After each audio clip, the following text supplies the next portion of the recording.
នៅពេលខ្ញុំទិញម៉ូតូដំបូងអញ្ចឹងមិត្តភ័ក្តិឬគ្រួសារហ្នឹងគាត់ surprise ដោយសារខ្ញុំទិញហើយមកខ្ញុំថតដាក់ចូលក្នុងក្រុមគ្រួសារអញ្ចឹងគាត់ថាទុំលុយជិះសមហ៎គាត់ surprise ហើយមិត្តភ័ក្តិអញ្ចឹងថាចុំលុយខ្ញុំជិះដំបូងមានអារម្មណ៍ថាសប្បាយចិត្តថាចុំមានម៉ូតូធំជិះខ្លួនឯងពីមុនគាត់ជិះម៉ូតូតូអញ្ចឹងពេលយើងជិះម៉ូតូធំអញ្ចឹងដែរឧទាហរណ៍ហើយមើលទៅមានអារម្មណ៍ថាជិះរៀងសង្ហាហ្មង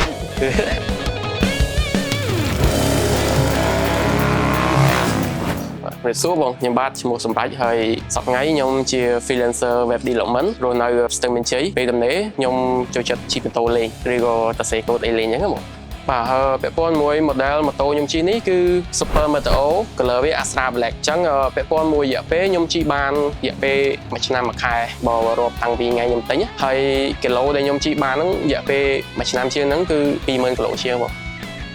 សម្រាប់ម៉ូតូនេះតាមពិតខ្ញុំរកតែម៉ូតូធំតែអត់ដឹងថា brand ណា brand អីទេដល់ពេលគាត់ recommend មកអញ្ចឹងគាត់ថាអូជានេះនៅ model នេះសាកមើលដល់ពេលខ្ញុំទៅស៊ើបមើលទៅគឺចុងទៅនៅរបស់គេដល់ពេលអញ្ចឹងតម្លៃប៉ុណ្ណេះវាថ្មីផងអូខេគាត់សម្រេចចិត្តយកហ្នឹងអញ្ចឹងទៅហើយខ្ញុំសាកជិះវាផ្ទាល់ហ្នឹងគឺនៅកន្លែងក្រុមហ៊ុនហ្មងទៅនៅជិះមកសមគាត់សម្រេចយកហ្មងពាក់ព័ន្ធមួយចំណុចដែលខ្ញុំស្រឡាញ់ហ្នឹងទី1គឺប្រព័ន្ធ stabilizer របស់វាយើងជិះលឿនជិះអីចឹងវាថេខ្ញុំចូលចិត្តឡៃហ្នឹងហើយអត់ចាញ់ខ្យល់ដូចខ្ញុំនិយាយចឹងហើយទី2ពាក់ព័ន្ធមួយ ABS អានេះវាជួយខ្ញុំមែនអាហ្នឹងជាក់ស្ដែងមកហើយទី3ពាក់ព័ន្ធមួយកែបរបស់វាជិះទៅអត់មានអារម្មណ៍ថាជិះគូជិះអីយើងជិះបានយូរមកអញ្ចឹងធ្លាប់ជិះម៉ូតូតូចជីងផ្លែតឈប់តែអញ្ចឹងយើងជិះអានេះមកជិះបានយូរ relax មើល view អីសប្បាយអារម្មណ៍មួយហ្នឹងតើអ្នកជិះមិនទៅពាក់ព័ន្ធមួយបូមក៏ខ្ញុំបានជិះផ្លូវឆ្ងាយដែរផ្លូវកន្លុកមុំគឺអត់អីទេទាំងមុខទាំងក្រោយគឺខ្ញុំឃើញកន្លុកហ្នឹងប្រហែលជាកន្លះម៉ែត្រប្រហោងវាឡើងកន្លះម៉ែត្រអញ្ចឹងដល់ពេលខ្ញុំជិះទៅលបឿនដូចជា90អត់មានអាលាក់អីបន្តិចខ្ញុំអញ្ចឹងខ្ញុំគិតថាបូមក៏ល្អម្យ៉ាងដែរ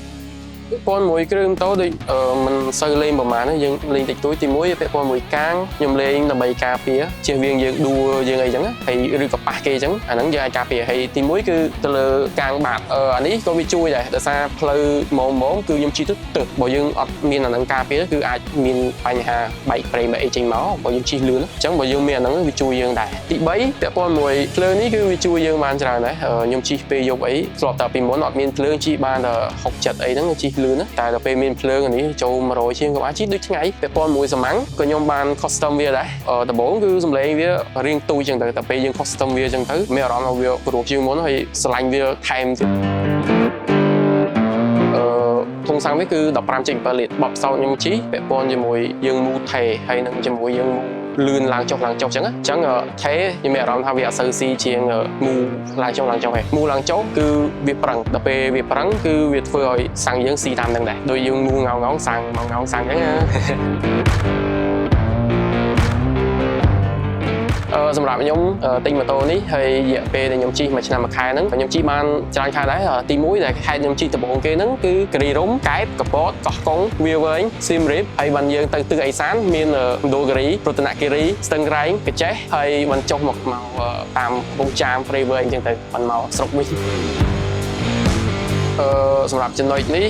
នៅពេលខ្ញុំទិញម៉ូតូដំបូងអញ្ចឹងមិត្តភ័ក្តិឬគ្រួសារហ្នឹងគាត់ surprise ដោយសារខ្ញុំទិញហើយមកខ្ញុំថតដាក់ចូលក្នុងក្រុមគ្រួសារអញ្ចឹងគាត់ថាទុំលុយជិះសមហ៎គាត់ surprise ហើយមិត្តភ័ក្តិអញ្ចឹងថាចុំលុយនេះគឺជាអារម្មណ៍ដែលខ្ញុំទទួលបានពី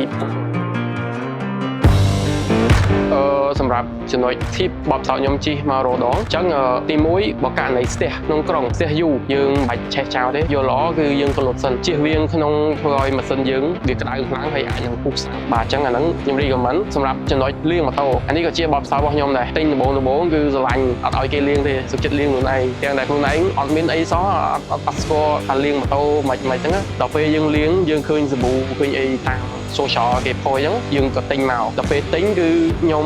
ធ្វើវិធីខុសក្នុងការលាងគឺទុកយូរដល់ពេលយើងបាញ់សាប៊ូដាក់លើវាយូរអញ្ចឹងទៅអត់បានដុសសម្អាតវាហើយអត់បានបាញ់ទឹកវាអញ្ចឹងធ្វើឲ្យពណ៌វារៀងហើតចេញបន្តិចនៅកន្លែងបូរបស់យើងមានប៉ុណ្ណឹង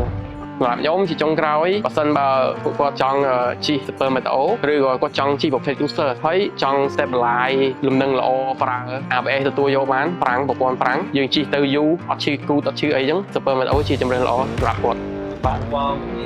អរគុណ